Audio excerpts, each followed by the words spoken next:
Hi விவாஸ் எல்லோருக்கும் வணக்கம். இன்னைக்கு சிந்து பைரவி நாடகத்தில் ஆறுமுகம் மொட்டை மாடியில் குடிச்சிட்டு படுத்து கிடக்கிறாரு.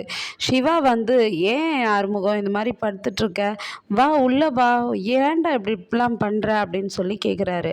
அப்போ ஆறுமுகம் சொல்கிறாரு, சிவா எனக்காக நீ பைரவி கிட்ட போய் பேசு சிவா, நான் வந்து அது மாதிரி பண்ணது பைரவிக்காக தான் பண்ணேன் சிவா. பைரவி வந்து என்னை விட்டு போயிடுவேன்னு சொல்லிட்டு சேலஞ்ச் பண்ணுவாள். இந்த கரும்பு காடு வந்து நல்லா விளைச்சல் வந்ததுன்னா நீ எனக்கு டைவர்ஸ் கொடுக்கணும்னு சொன்னான். அதனால தான் அந்த எங்கே விளைச்சல் வந்துட்டா அவள் என்னை விட்டு போயிடுவாளோன்ற பயத்தில் தான் நான் வந்து கரும்பு காட்டை மாடு விட்டு அழிச்சிட்டேன் சிவா. ப்ளீஸ் சிவா, எனக்காக நீ அவகிட்ட பேசு சிவா அப்படின்னு அழுகுறாரு. அப்போது சிவா என்ன சொல்கிறாருன்னா, நான் பேசுகிறேன் நீ இப்போ வா அப்படின்றாரு. இல்லை நீ போய் பேசேன், அப்போ தான் நான் வருவேன் அப்படின்றாரு. நான் வந்து பேசுகிறேன் ஆறுமுகம், வா நீ முதல்ல வந்து உள்ளே படு அப்படின்னு சொல்லிட்டு ஆறுமுகத்தை உள்ளே கூப்பிட்டு போகிறாரு. அதுக்கப்புறம் பைரவி ரூமில் போயிட்டு சிந்து பேசுகிறாங்க. பைரவி, நீ ஆறுமுகம் மச்சானை மன்னிச்சு ஏற்றுக்கோ பைரவி. அவர் அப்படி பண்ணாருன்னா ஏதோ ஒரு காரணமாக தான் இருக்கும். அவர் உன் மேலே அளவு கடந்த பாசமும் மதிப்பும் வச்சிருக்கிறாரு. அவரை வந்து நீ அவரை புரிஞ்சுக்கோ பைரவின்னு கேட்குறாங்க. அப்போ கூட பைரவி ஒத்துக்க மாட்டேன்றாங்க. அப்புறம் சிவா போயிட்டு பைரவி கிட்ட பேசணுன்ட்டு ரூமில் போகிறாரு. வா சிவான்றாங்க. பைரவி, ஆறுமுகம் வந்து நீ வந்ததுக்கு அப்புறம் தான் அவன் வாழ்க்கையில் மனுஷனாகவே இருக்கான். அவன் மிருகம் போல் சுற்றிக்கிட்டு இருந்தான், யார் பேச்சும் கேட்காம. ஆனால் நீ வந்த பிறகு ரொம்ப மாறிட்டான். நீ அவன் வாழ்க்கையில் இருந்தால் தான் அவன் ஒரு மனுஷனாகவே பார்க்க முடியும். அவன் நல்ல மனுஷனாக மாறத்த நீ அனுபவித்து பார்க்கணும் இல்லையா? அதனால தான் சொல்கிறேன். ப்ளீஸ் உன்னுடைய லைஃப்பை திரும்பவும் ரியலைஸ் பண்ணு அப்படின்னு சொல்லிட்டு சிவா கேட்குறாரு. அதுக்கு வந்து பைரவி என்ன சொல்கிறாங்கன்னா, என்னால் முடியாது, நான் கல்யாணம் பண்ண நாளில் இருந்தே நான் ஆறுமுகத்தை வந்து டைவர்ஸ் பண்ணிடுவேன், அவனை விட்டு போயிடுவேன்னு தான் நான் சொல்லிக்கிட்டே இருக்கேன். அவன் கூட சேர்ந்து வாழ மாட்டேன்ற வார்த்தையை தான் நான் அவனுக்கு பதிவு பண்ணிக்கிட்டே இருக்கேன்.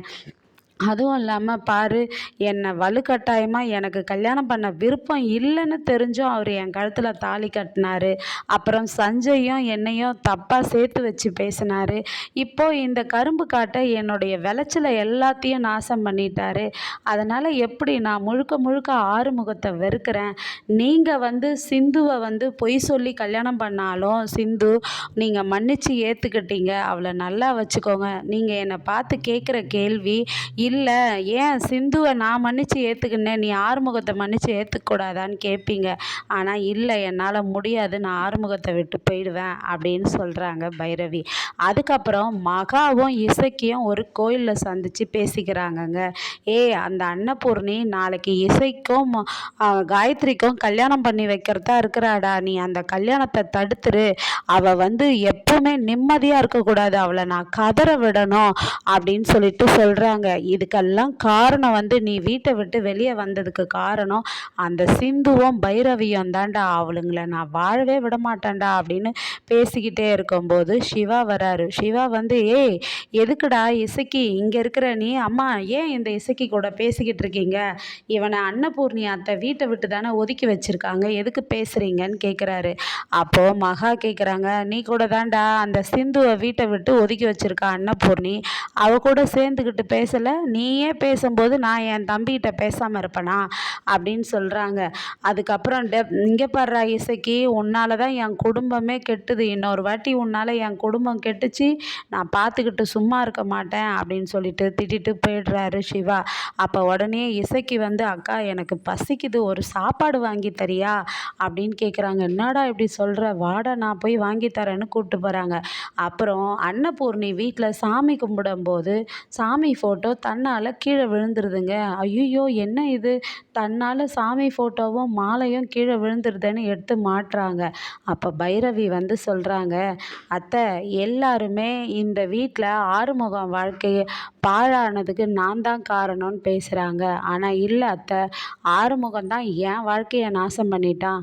நான் அதனால் வந்து அவன் கூட வாழ பிடிக்காம நான் டைவர்ஸ்க்கு வந்து கோர்ட்டில் அப்ளை பண்ணிட்டேன்னு சொல்கிறாங்க. அதுக்கப்புறம் அப்படியே அன்னபூர்ணியை அழறா மாதிரி நிற்கிறாங்க. இந்த கதை முடியுதுங்க. நாளைக்கு இதை தொடர்ந்து பார்ப்போம். அதுவரையும் காத்திருப்போம். நன்றி, பாய்.